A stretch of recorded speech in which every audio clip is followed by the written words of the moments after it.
was a kid, my parents always told me that if I wanted to be successful or to feel accepted, all I had to do was be myself. And I never really understood what they meant, but throughout elementary school and high school, all of my teachers and mentors said the same thing: be yourself. We're told this all the time, right? Just be yourself. And everybody makes it sound so simple. But the truth is that learning to be ourselves is one of the most difficult things we'll ever do. When you look at this picture, you see someone who looks happy and confident, someone who you might mistake as a celebrity on the cover of a magazine. I can barely recognize that the person in that picture is me. And that's because it's not me. It's an illusion of me. I'm not anywhere close to as flawless as this person appears to be. But you might not guess that just by looking at this picture. And what you also might not be able to see is that this isn't a magazine at all. It's the cover of a book I wrote, in which I talk about all the illusions we're sold about what it means to be yourself. I grew up reading magazines that looked a lot like this, but nobody ever told me that what I was reading was an illusion. I never questioned why these magazines that were supposed to reveal all the secrets to happiness and success made me feel like more of a failure. I never understood why I was told to love myself and embrace my natural beauty, but at the same time was told not to love myself too much, because if I did, then people would think I was full of myself. And never once did I consider that the celebrities on the covers of these magazines dealt with unimaginable amounts of pressure, and that their lives weren't as flawless as they appeared to be. Even if we aren't on the cover of magazines, we all have this ability to stage our lives and to construct illusions of who we are. And we become really good at it, especially on social media. But the identity that we create and present to the world doesn't always match what we feel inside. And social media and magazines are often blamed as the source of this problem. But they're really just the surface of a much deeper issue. And that's the truth, that we're afraid to be ourselves because we don't think that we're good enough. How many times have you looked in the mirror and told yourself, I'm not muscular enough, I'm not pretty enough, I'm not smart enough, I'm not good enough? It all comes down to those two words: not enough. When I was in elementary school, I was bullied because I wasn't tall enough. I was a late bloomer, and so for most of elementary school, I was the shortest person in my class. I remember the teacher would ask us to line up at the door for recess according to our height, and I was always the last person in that line, and everyone would make fun of me. I didn't know how to deal with the bullying, so I started by doing what seemed to be the most logical thing, and that was to make myself grow. So I started eating my vegetables, I practiced good posture, and I stretched every day, and I thought maybe if I do all these things, I'll be tall enough. When that didn't work, I started fighting back at the bullies and trying to be just as mean as they were to me. But the only thing that did was make me feel worse about myself. When my parents found out what was going on at school, they got in touch with the mother of one of the boys in my class who teased me, and they arranged for us to all sit down together outside of school to talk about what was going on. And I was furious at my parents for going behind my back and thought I was only going to make the situation worse. But when the boy and his mom came over to our house, I saw a side of him that I'd never seen before. He was embarrassed, and by the end of our conversation, he was crying at my kitchen table. He apologized to me and said that he only teased me about my height because everybody else did, and said that he just wanted to fit in. When I saw someone who I only knew as a bully show his vulnerability and cry like that, my whole world changed. I realized that if someone who seemed so invincible didn't feel like they were powerful enough and was just as afraid of not fitting in as I was, then there were probably a lot more people dealing with the same insecurities that I didn't know about. Bullying is something that many of us experience in school, but it also takes place in our adult lives. All the hurtful things that we say and hear about each other behind our backs, all the hateful comments that we read and post online. And even if we're kind and caring to the people around us, we still end up bullying ourselves, telling ourselves that we're not good enough and that we're not worthy of success. When I was in high school, I started trying to overcompensate for all of my feelings that I wasn't good enough by trying to be the best at everything I did. I became the student council president of my high school, I got good grades, and I went to parties every weekend with my friends. But no matter how hard I tried and pretended, I still never felt like I was good enough. And I grew up on a farm in Manitoba, and the town I lived in only had 700 people. So even though I did all these things to try and fit in, I never had the opportunity to meet people who were passionate about the same things as I was. I was interested in architecture and theater, and had dreams of traveling the world and living in a big city. But nobody around me wanted the same things. And after years of being told that my dreams were too far-fetched, I began feeling really discouraged and hopeless about my future. I didn't feel as though I could share my dreams with anyone, and so I started to isolate myself from everyone around me. I reached a point where I could barely bring myself to get out of bed and go to school in the morning, and so I started sleeping through my morning classes, and I stopped taking care of my health and well-being. But at the same time, I tried to keep a smile on my face because I didn't think I had a good enough reason to feel the way I did, and hoped that my family and friends wouldn't notice that anything was wrong. But by the time I reached my senior year of high school, I knew that something had to change. And I realized that I was the only person who could take responsibility for my future. A teacher encouraged me to apply for a scholarship, and I ended up receiving the Loran Award, which would allow me to fulfill my dream of studying architecture outside of Manitoba.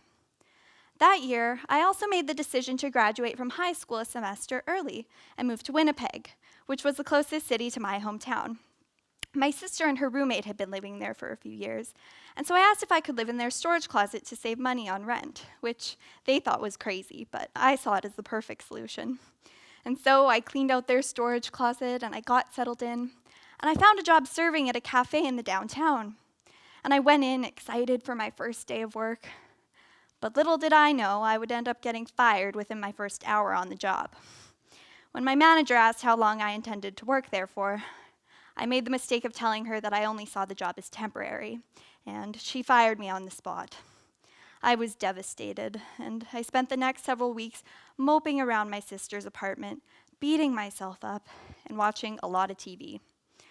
I watched all these reality shows set in cities like New York and LA, about people who had these amazing careers in design and real estate.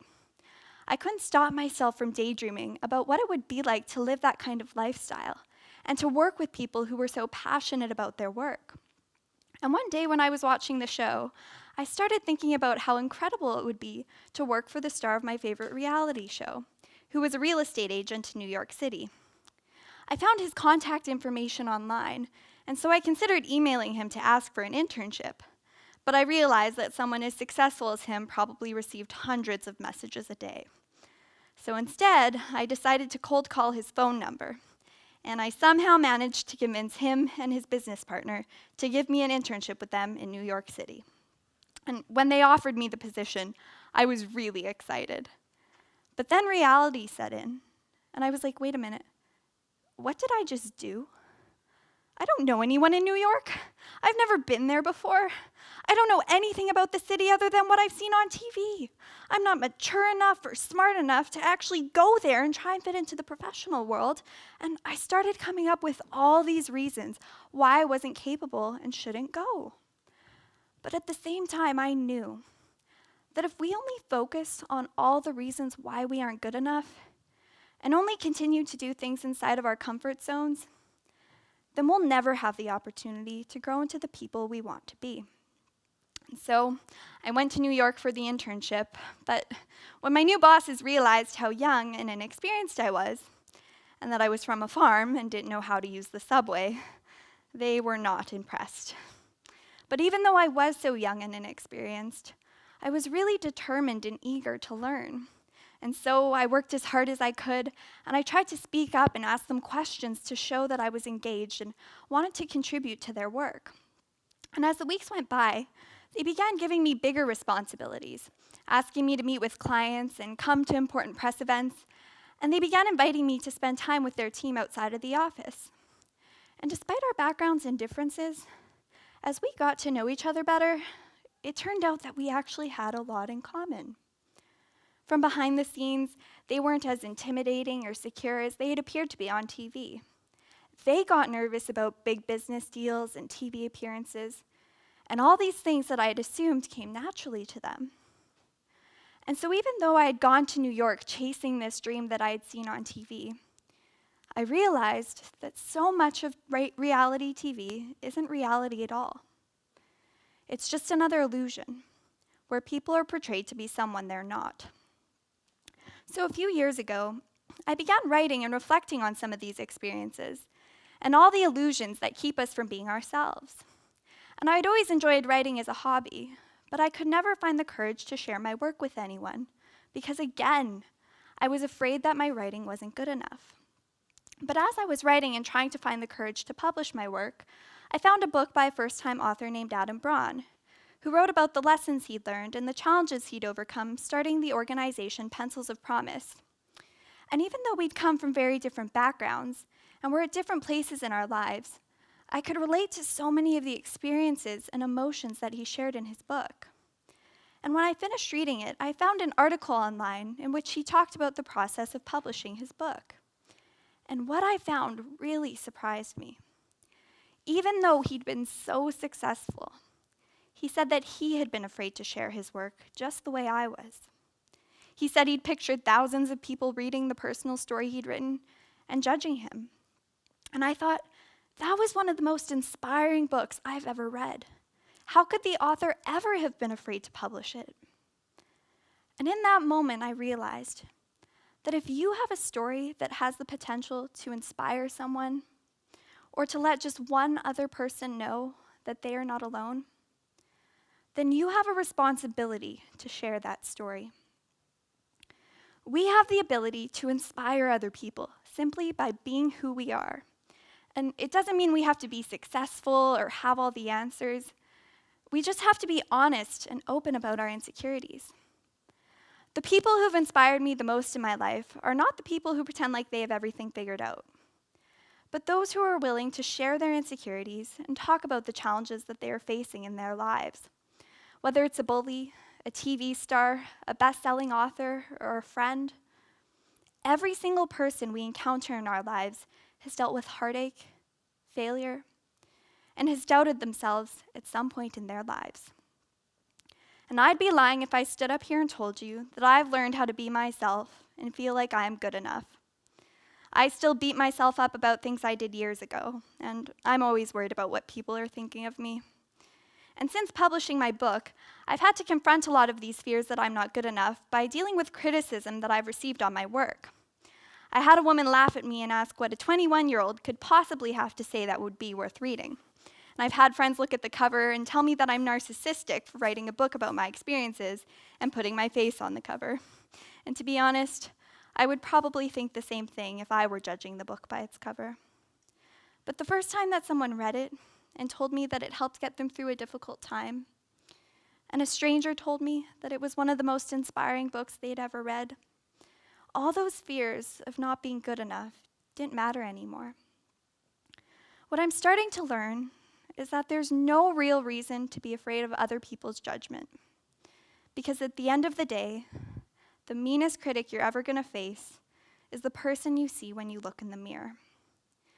So what if we shifted our focus from thinking, I'm not enough, to I am enough? What if we recognize that we don't need to do anything to prove that we belong? We already do. As I said, I'm still trying to figure out what it means to be yourself, and I'm not sure if I'll ever get it right.